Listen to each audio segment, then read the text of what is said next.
सड़क आपको पता है हाई स्कूल वाली पानी खड़ा होकर टूट गई। मैं 2 महीने के लिए दोबारा चेयरमैन जिला काउंसिल बना, अदालत से जंग कर मैंने फिर जंबर की वो दोनों रोड्स कारपेट करे 3 दिन के अंदर। स्ट्रीट लाइट्स लगवाई, पौधे लगवाए जो आधे आज भी चल रहे हैं, खूबसूरती आपके सामने। फिर सिद्धू चौक से लेके पीसीसी आरसीसी, वो भी 2 महीने के अंदर। फिर गवर्नमेंट चली गई, अब फिर गवर्नमेंट आई। अब मैंने एमपी नहीं है, इंटरिम गवर्नमेंट, बट काम करने के लिए तो हौसला और अकल चाहिए ना, सरदारी तो नहीं चाहिए। और मेरे दादाजी वजीर आला नहीं थे, वो कहते हैं कि मेरे वालिद साहब वजीर आला थे। कोई आप बताएं वजीर आला हो और उसके हल्के में कोई बच्चियों का या बच्चों का कॉलेज ना हो, उस वजीर आला को वजीर आला मानना चाहिए।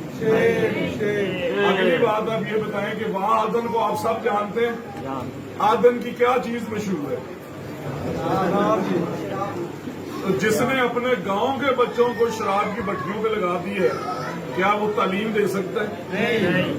अब होना तो ये चाहिए था ना। डीसी ननकाना जो है वो पत्तोगी के रहने वाले, 4 एसपी पत्तोगी के रहने वाले, 3 एडीसीआर पत्तोगी के रहने वाले। सुई गैस वापदा की जो लिस्ट है, इस वजह से क्योंकि पत्तोगी को राणा हयात साहब ने तहसील बनाया, फिर पोस्ट ग्रेजुएट कॉलेज बनाया, चांगा मांगा में डिग्री कॉलेज, चूनिया में डिग्री कॉलेज, कंगनपुर, खुडिया, कसूर, हर जगह। और जंबर में जो मैं हाई स्कूल बना गया था 5 साल बाद, वो वहीं पे है। उन्होंने नहीं आगे देखा कि जंबर में बच्चियां पढ़ रही हैं, 2 क्लासें ऐड कर, क्योंकि वो जंबर के लोगों को जानते ही नहीं। सारा दिन चोरी में मसरूफ, आपके सामने हैड बल्लों की रोड रोती रह गई। अब आपको अल्लाह किसी को सड़कों का वजीर बना के, तो क्या आप सबसे पहले अपने इलाके की सड़कें नहीं बनाएंगे? बनाएंगे। मेगा रोड आपके सामने, कसूर कोटरादा किशन रोड आपके सामने, हैड बल्लों की रोड आपके सामने। और इस तरह के गंदे अफसर लगाए कि डीएसपी थाना भेज रहे हैं। जंबर में दिन में वारदात हुई, आपको याद? फिर उसके बाद वापडा में ऐसे गंदे अफसर लगाए, पैसों के बगैर नहीं चलते।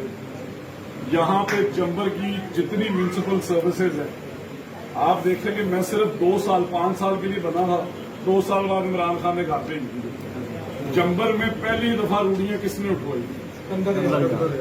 आप लोगों की 70 साल पुरानी वेंचिंग की मशीनें लगाई। आपको वो कंटेनर दिए जो लाहौर में भी नहीं है, और उन कंटेनर को उठाने के लिए मैंने लिफ्टर दिए, ट्रैक्टर दिए, ताकि लाहौर की तरह सुबह कूड़ा उठाएं, डंप करें, अगले दिन फिर उठाएं। वो ट्रैक्टर भी कहीं चले गए और वो कंटेनर उड़े फिर रहे। वो मेरा जाती पैसा तो नहीं था। आप लोग जो बिजली में बिल में टैक्स देते हो, जो आप तेल में टैक्स देते हो, उन्हीं टैक्स के पैसों से ये सारी चीजें। अब अगर आप किरदार देखो तो फिर भी आपको बाज़ा फर्क नजर आता है। मेरे वालिद साहब अलियाज साहब की तरह ईमानदार आदमी, और आज तक उन्होंने हमें यही दर्ज दिया कि जिस दिन तुमने अपने वोटरों का पैसा खाया तुम्हें खुदा नहीं छोड़ा। ये याद रखना कि अल्लाह ताला हर वक्त देख रहा हो। और आप फिर ये देखें कि यार प्राइवेट कॉलेजेस में बच्चे पढ़ाना सौखा है।